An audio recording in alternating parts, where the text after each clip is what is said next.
Pemirsa, APBD Provinsi Bali 2024 dirancang defisit setengah triliun rupiah. Sementara di 2024 merupakan momen pesta demokrasi yang biasanya sektor swasta atau pelaku usaha bersikap wait and see menunggu perkembangan politik.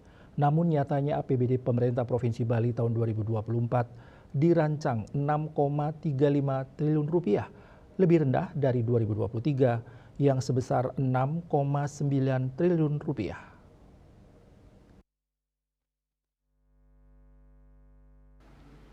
Menurut akademisi ekonomi dari Universitas Udayana Profesor Wayan Ramante, Jumat 17 November, pada periode pesta demokrasi diprediksi terjadi sedikit penurunan ekonomi dibandingkan 2023. Meski demikian, yang menjadi kekhawatiran adalah anggaran 2024 yang lebih kecil dari 2023. Padahal ada hajatan besar berupa pesta demokrasi.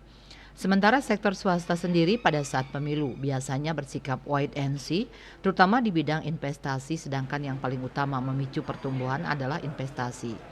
Investasi bisa dari pemerintah maupun sektor swasta. Pemerintah sendiri tahun 2024 anggarannya menurun terutama untuk belanja modal hanya 766,53 miliar rupiah dan anggaran lebih dominan untuk belanja operasional sebesar 4,45 triliun rupiah. Sehingga dampaknya pertumbuhan ekonomi tahun 2024 jelas konservatif. Pemerintah yang seharusnya diharapkan dapat menggerakkan perekonomian lebih besar justru tak punya cukup kekuatan terutama dari sisi anggaran. Investasi pemerintah jumlahnya sangat kecil sehingga tak akan mampu memantik pertumbuhan ekonomi.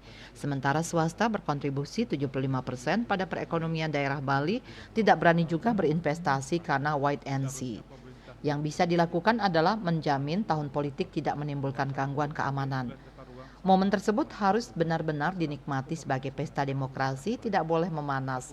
Apalagi Bali adalah daerah tujuan wisata, sehingga keamanan sangat penting bagi wisatawan sebagai penentu mereka mau datang atau tidak. Cita Maya, Bali Post melaporkan.